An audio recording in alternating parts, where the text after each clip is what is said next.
Alors, bonjour tout le monde. J'ai créé cette capsule vidéo pour vous expliquer toutes les ressources que vous avez à votre disponibilité avant le début du premier cours. Alors, mon nom, c'est Marc Durocher et j'enseigne le cours SCO 3003 depuis maintenant quasiment 15 années. Alors, j'ai plusieurs ressources que j'ai créées et vous allez déjà les trouver sur Moodle. Euh, et en plus, alors cette capsule vidéo, c'est juste pour vous expliquer où retrouver quoi. Alors, on va commencer avec qu'est-ce qui est sur Moodle. On va commencer avec le plan de cours. Donc, si on regarde qu'est-ce qui est sur Moodle, alors le cours va être principalement en présentiel, avec quelques exceptions. Il y a 2 jours fériés, alors je propose quand même qu'on fasse un cours, mais on le fasse en ligne. Le tout sera enregistré. Il n'y aurait aucun travail à remettre euh, en présentiel. Et on a 2 périodes de révision qui seront faites des vendredis. Alors, tous les cours qui sont à distance, vous pouvez même les préparer d'avance. Alors, les périodes de révision, on va faire la correction des TP. Le local, jusqu'à présent, ça a l'air d'être le DS 1525. Une autre chose, si je vous parais familier, c'est parce que je fais actuellement un bac en comptabilité. Alors, c'est ma crise de midlife, alors ma crise de la quarantaine. J'ai décidé de faire un bac de comptabilité. Pourquoi? Je ne le sais pas, mais c'est ça, ça m'intéresse. Alors, je fais quelques cours. En ce moment, je donne 2 cours en présentiel en tant qu'enseignant. Et je prends 3 cours. Je vais peut-être en prendre un quatrième, peut-être même un cinquième en tant qu'étudiant les mercredis et les jeudis. Alors, moi, je ne suis pas une personne qui est branchée. Ce que je veux dire de ça, c'est que moi, je ne réponds pas à mes courriels immédiatement. Je regarde mes courriels une fois par semaine. J'ai très peu de réseaux sociaux. Je suis une personne qui aime jaser en personnel, en personne. Donc, si vous me rencontrez avant ou après un de mes cours et vous avez une question pour moi, j'apprécie ça plus que si vous me demandez de vous faire toute une explication d'un problème avec un courriel. Je vais vous dire principalement que ça ne fonctionne pas trop bien pour moi. Mais en présentiel, écoutez, si vous avez des questions, n'importe quand, je suis disponible en personne.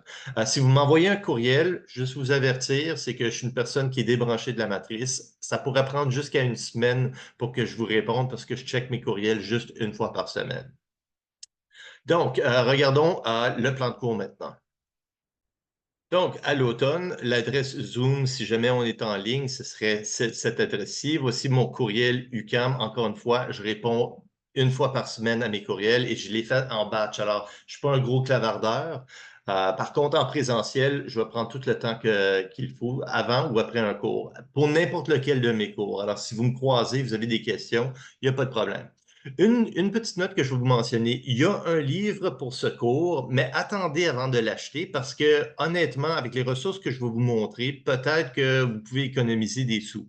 Cependant, il y a un item qu'on va avoir besoin et si vous me prenez encore une fois pour Finance 2, ce cours 5003, on va s'en servir. Ça s'appelle un clicker.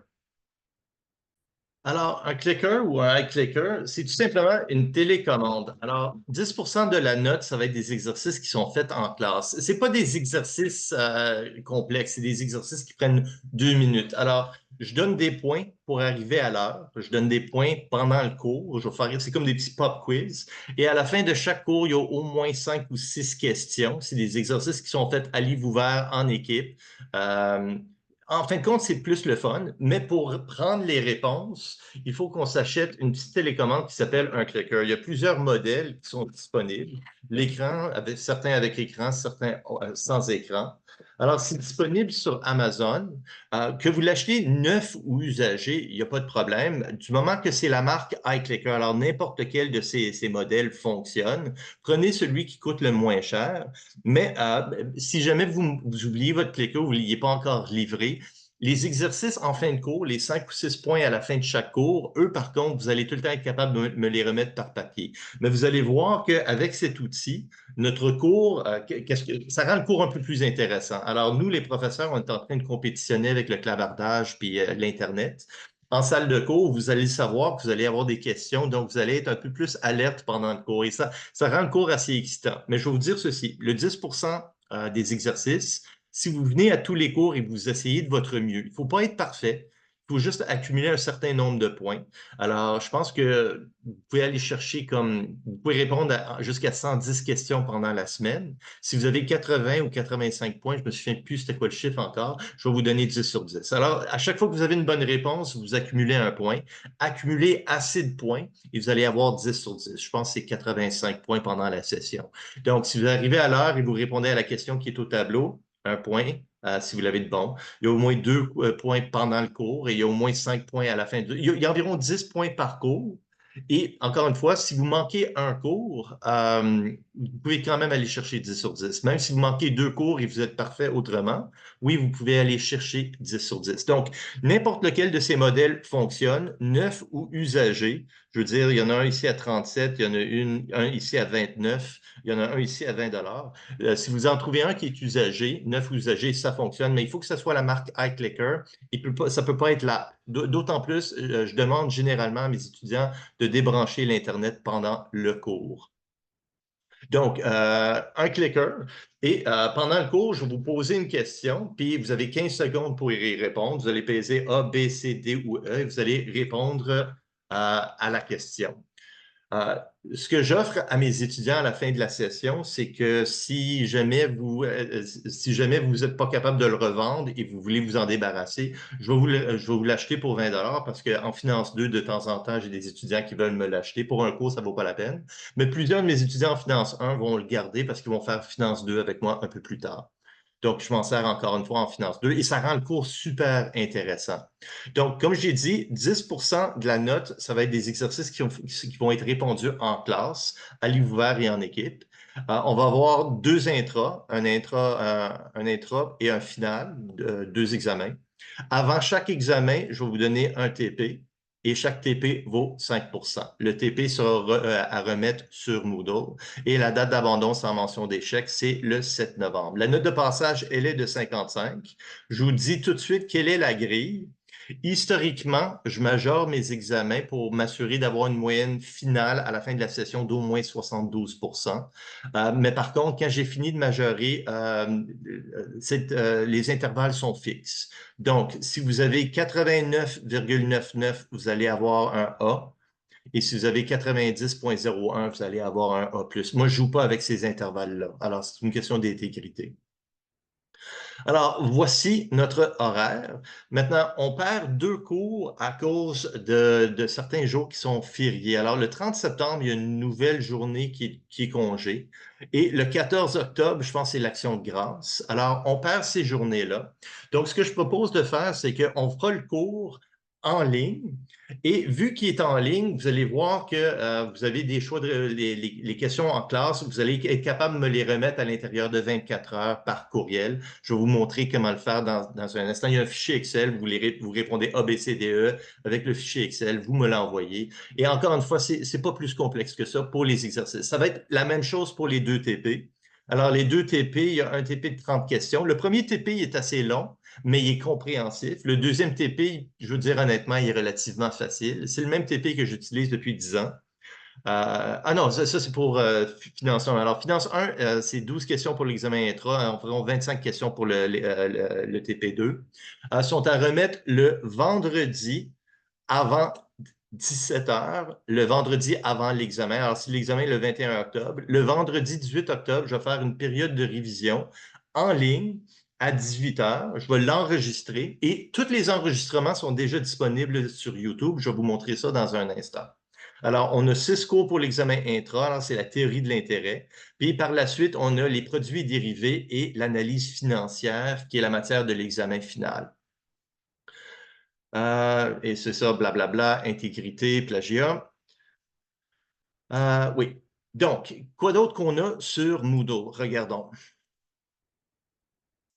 Alors, sur Moodle, par la suite, vous avez toutes les diapos qui sont disponibles. Alors, vos diapos, sont incomplètes. Alors, pendant le cours, en présentiel ou à distance, on va les compléter. Alors, moi, je vais faire toutes les démarches avec vous. Alors, tout ce qui est en noir, vous l'avez déjà, et tout ce qui est en rouge, c'est les solutions aux exercices. Alors, encore une fois, c'est tout simplement pour compétitionner avec l'Internet. Alors, si toutes mes diapos étaient disponibles, je perdrais des étudiants pendant le cours.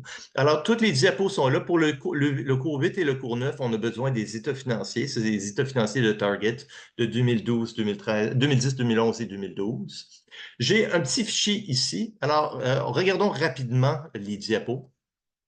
Alors, vos diapos sont incomplètes. Alors, tout ce qui est en noir à l'écran, vous l'avez déjà. Et pendant le cours, qu'est-ce qui va arriver? C'est qu'on va faire certains exercices où est-ce qu'on va faire les solutions. Alors, tout ce qui est en rouge, vous allez, vous allez le noter en salle de cours. Et si jamais vous voyez une question en bleu, ce serait une question on va répondre avec le clicker en salle de cours.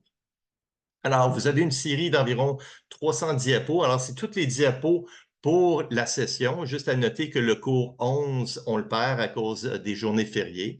Mais c'est ça, vous venez en salle de cours. D'autant plus, si vous manquez un cours, tous les cours sont déjà enregistrés et je vais vous montrer le canal YouTube dans un petit instant. Alors, la prochaine ressource, vous avez deux petits fichiers sur l'utilisation de la calculatrice. Alors, il y a des boutons sur votre calculatrice, les boutons financiers. Lui, on va on va s'en servir en profondeur. Alors, vous allez commencer à connaître votre calculatrice. Il y a aussi un petit fichier comment utiliser le cours 5, c'est les méthodes statistiques quand on va regarder la diversification des portefeuilles. Alors, c'est comment faire l'écart type, la variance, l'espérance. Alors, ça peut aussi vous aider pour votre cours Maths 2080. Regardons rapidement le fichier sur l'utilisation. Alors, c'est un petit exemple. Vous avez un projet avec de l'argent qui est déboursé au temps zéro et vous avez des cash flows positifs par la suite. Alors, c'est tous les boutons pour utiliser les calculatrices. Alors, les calculatrices qui sont généralement utilisées en comptabilité, c'est les deux calculatrices Sharp et Oubedon, ce qu'on appelle la calculatrice financière, la Texas, la BA2+. Je suis assez familier avec la BA2+. Je n'ai jamais utilisé les Sharps et donc je ne peux pas vraiment vous aider. Une petite note, à l'examen, c'est à vous de connaître comment programmer votre calculatrice. Je ne peux pas vous aider dans une salle de cours, d'autant plus les Sharps, je ne les connais pas.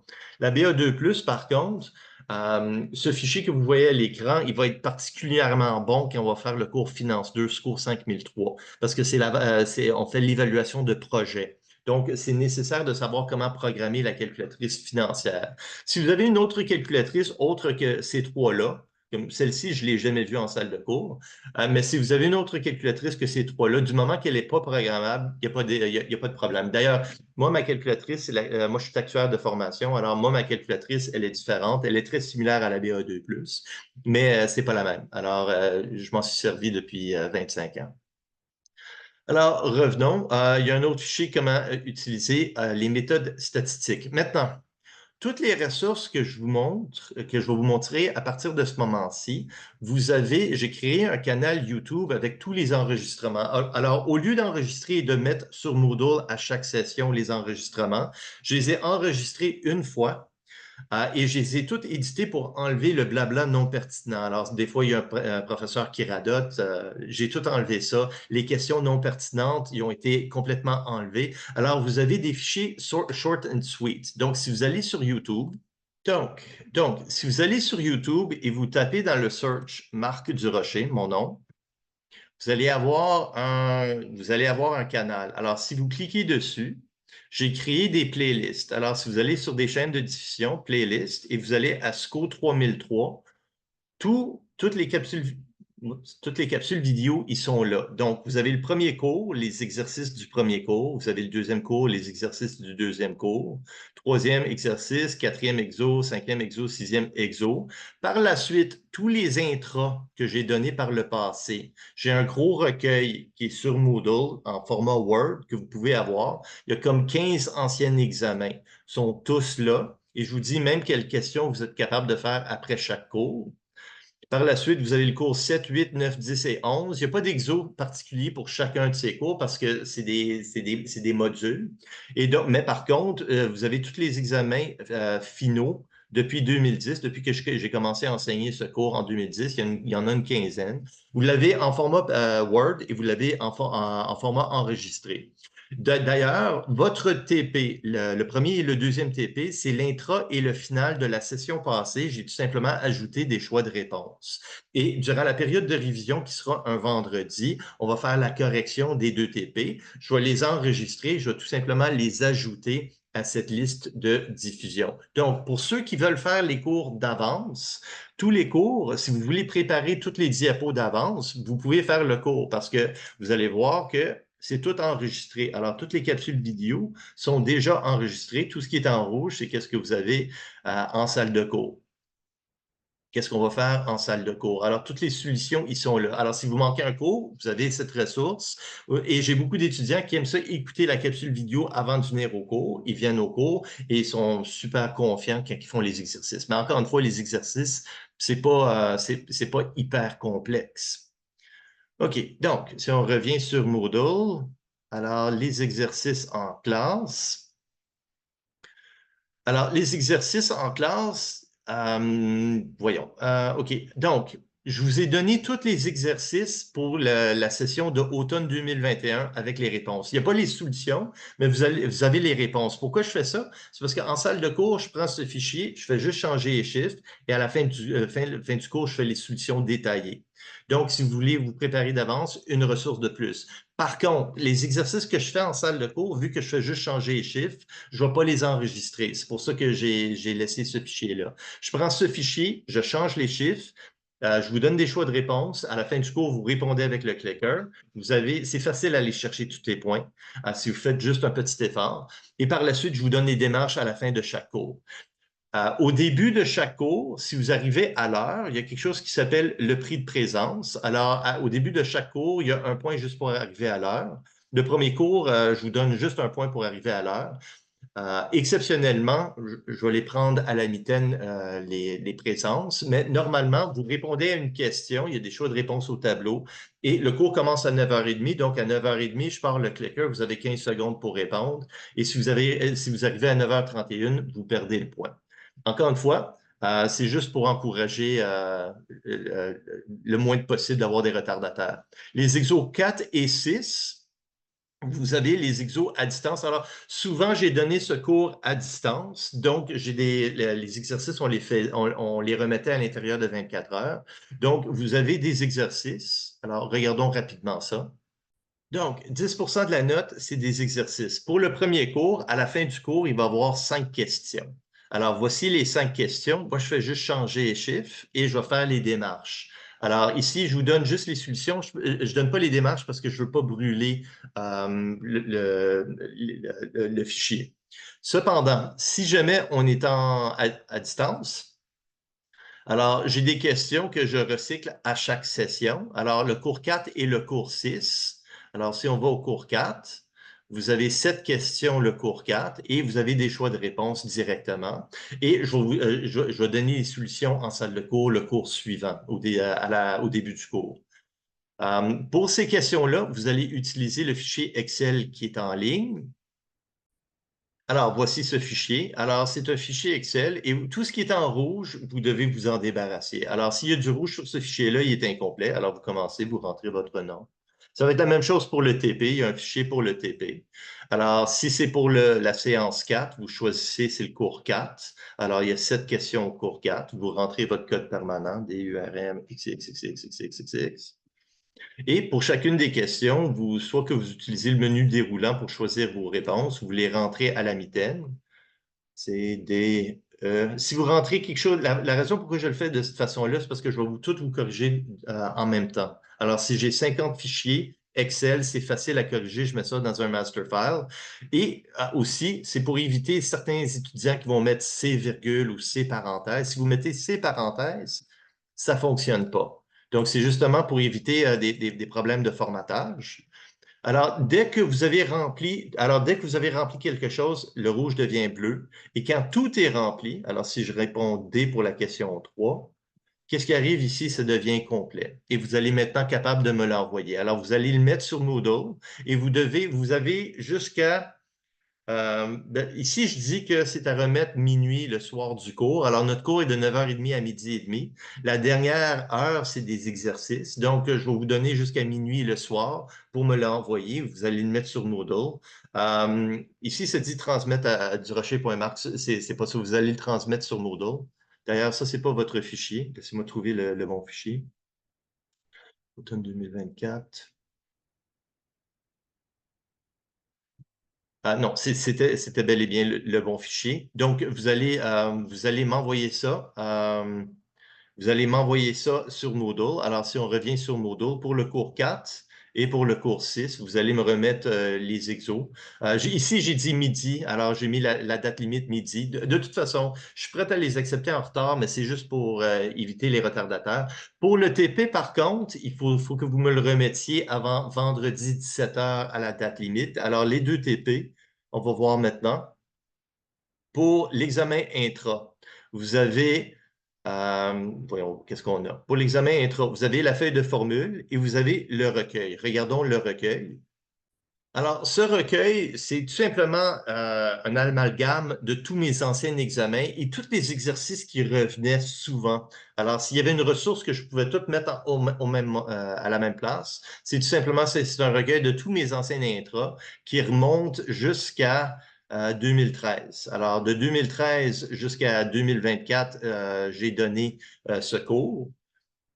Alors, qu'est-ce que je fais aussi, c'est que pour chacun des examens, je vous dis après quel cours que vous êtes capable de le faire. Donc, si je regarde la question 2 de l'automne 2022, la question 2, vous pouvez le faire après le deuxième cours. Donc, après le troisième et le quatrième cours, vous pouvez faire quasiment 75% des exos. Il y a quelques questions qui sont juste faisables après le cinquième cours et certains juste après le sixième cours. Donc, après le premier cours, il n'y a pas trop d'exercices parce qu'on fait juste un survol. Mais après le deuxième et le troisième cours, là, on commence vraiment à mettre de la viande sur le squelette. Donc, après chaque cours, vous pouvez faire certains exercices.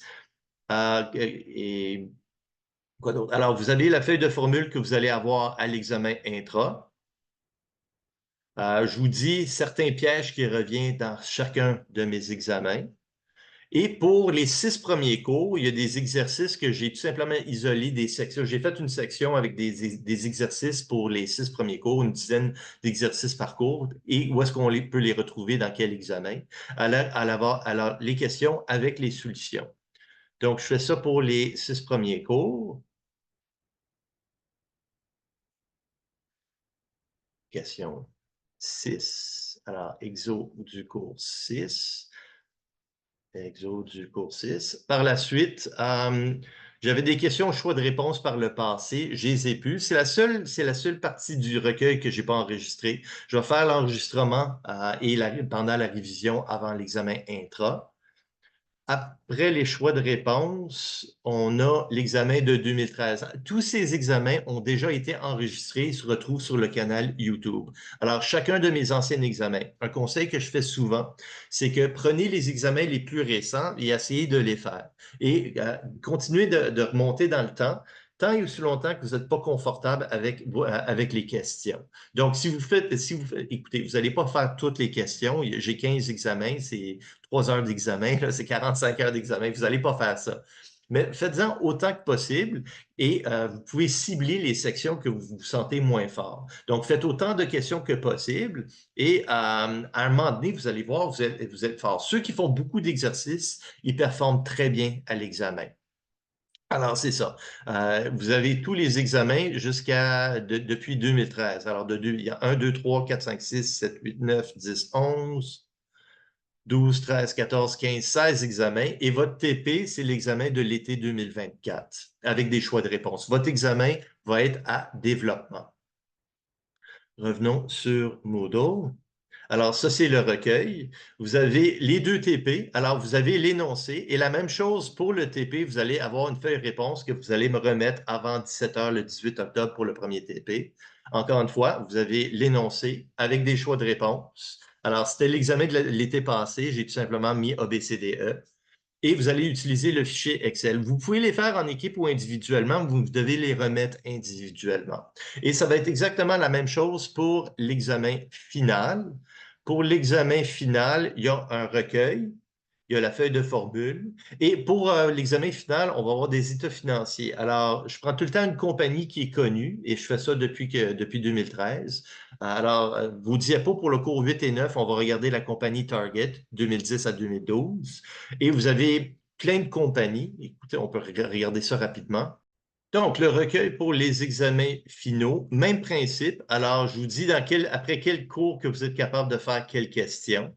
Alors, c'est plus des modules et moins des questions individuelles. Et vous avez tous mes anciens examens qui remontent jusqu'à 2013. Alors, si on remonte jusqu'en 2010 même. Alors, en 2014, c'était Honda, GM et Toyota. En 2015, c'était Coke, Pepsi, Dr Pepper. Target, encore une fois, en 2015. En 2016, c'est une compagnie pétrolière que personne ne connaît. Ford et Tesla en 2017. Mes conclusions en 2017, c'est Ford était sous-évalué, Tesla était surévalué. Et depuis ce temps-là, Tesla, elle a multiplié 5 fois sa valeur. Alors, c'est pas toutes les conclusions. On prend les états financiers puis on tire des conclusions, mais historiquement, on n'est pas 100% certain. Boeing en 2018, Air Canada, Carnival en 2020, Target encore une fois en 2021, Bombardier, Intel, Banque de Montréal. Et votre TP va être Bell Canada. Je n'ai pas encore créé l'examen final pour votre groupe, mais il y a une compagnie de train en Suisse qui m'intéresse, une compagnie que personne ne connaît.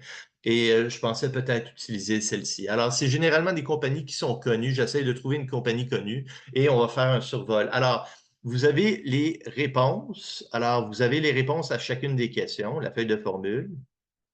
Vous avez la feuille de formule et vous avez les réponses pour chacune des questions pour tous les examens qui remontent à 2010. Mais pour l'examen final, vous avez aussi besoin d'avoir une feuille de formule. Alors, tout ce qui est en noir qui apparaît à l'écran, c'est votre feuille de formule. Alors, vous allez avoir ça en papier à l'examen. Alors, McDonald's, Starbucks puis Yum Brands, c'était l'examen de 2013, hiver 2013. Alors, tout ce qui est en rouge, c'est qu'est-ce qui est offert. Tout ce qui est en noir, c'est qu'est-ce qui est offert. Tout ce qui est en rouge, c'était les calculs qui étaient, il y avait des calculs à faire pendant l'examen. Alors, ça, c'est déjà à votre disposition. Vous avez le recueil et tous les enregistrements sont sur le canal YouTube. Quoi d'autre qu'on a par la suite? Le deuxième TP, même chose, ça va être une vingtaine de questions à choix de réponse. C'était l'examen de la session passée. Vous avez l'énoncé, vous avez une feuille réponse que vous allez me remettre en ligne avant le 22 novembre, avant 17 heures. Et à 18 heures, on va faire la révision, on va faire probablement un enregistrement d'un chiffrier quelconque et on va faire l'enregistrement du TP. Maintenant, tous ces capsules vidéo, vous avez directement les liens. Alors, pour les 11 cours. Pour les 11 cours, vous avez toutes les capsules vidéo, les liens pour aller directement sur YouTube. Pour les examens intra, même chose, vous avez les liens pour toutes les capsules vidéo. Et pour l'examen final, vous avez les liens pour toutes les capsules vidéo. Vous pouvez tout simplement directement aller sur le canal YouTube et checker les playlists. Alors, vous avez un playlist qui a toutes les ressources enregistrées pour le cours SCO 3003. Alors, je vais revenir maintenant à la plage horaire. Une petite note, vu qu'on perd au moins un cours, on perd un cours à cause des congés. Le cours 11, qui est le cours le plus difficile, il ne va pas être matière à l'examen final. Une petite note, le cours 7, on va faire les options. Alors, une chose cool que j'aime faire à chaque fois que je donne le cours Finance 1, c'est que vu qu'on va faire les options le 28 octobre, en date d'aujourd'hui, la semaine passée, j'ai acheté 2000 options. Donc, pour le moment, ça ne veut rien vous dire, mais la semaine passée, alors le 20 août, j'ai acheté 2000 options. Alors, 20 contrats de 100 options à 32 sous et j'ai payé 90 de commission. Donc, qu'est-ce qui est arrivé? C'est que j'ai acheté des options. On va voir ça au cours 7. Ces 2000 options me donnent le droit d'acheter une action. La compagnie s'appelle BTEX, c'est une compagnie pétrolière. Alors, j'ai le droit d'acheter 2000 actions de BTEX à 5 d'ici le 20 décembre. Maintenant, je n'ai pas besoin d'exercer l'option pour savoir c'est quoi la juste valeur marchande parce que le marché va me le dire.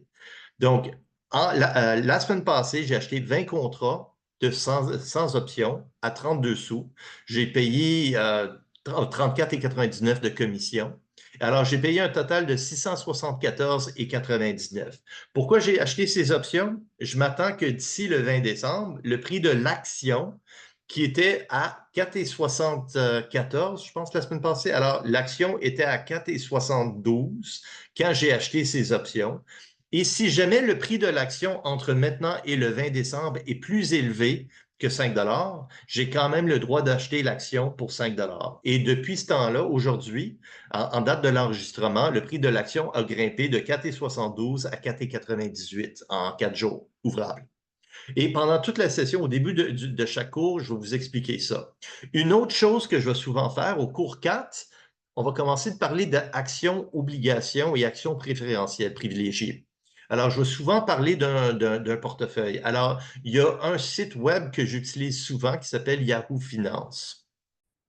Alors, voici le site en question, c'est finance.yahoo.com. Moi, j'aime bien ce site-là parce que je peux créer un portefeuille, imaginaire. Alors, moi tout mon argent est investi avec TD, mais je ne veux pas tout le temps ouvrir mon compte TD, surtout quand je suis sur des ordinateurs publics. Donc, ce que je fais, c'est que j'ai tout simplement créé un watch list. Alors, tous les titres qui m'intéresseraient peut-être un jour, j'ai tout fait un watch list, incluant les 8 ou 9 titres que j'ai dans mon portefeuille. Donc, au cours 4, on va parler des actions et au cours 5 et 6, on va parler de la diversification. Moi, j'ai un portefeuille qui n'est pas diversifié. J'ai certains titres, j'ai 20 000 titres de cette compagnie Athabasca, j'ai 10 000 titres de cette compagnie Gear, la compagnie BTEX, les options, j'ai aussi 5 000 actions déjà de ce titre. Les 5 premiers titres, c'est du pétrole. Sixième, c'est une compagnie industrielle qui vend à des compagnies de pétrole. J'ai Aéroplan, un REIT, et Carnival Cruise Lines. Alors, moi, je n'ai pas un portefeuille diversifié. Il y a des raisons pour ça et je vais vous en parler pendant la session. Donc, je vais souvent parler de la compagnie, surtout BTEX à cause des options. Et au cours 7, ça va avoir une logique derrière ça. Donc, je pense que j'ai tout couvert la matière. Si je reviens maintenant au plan de cours,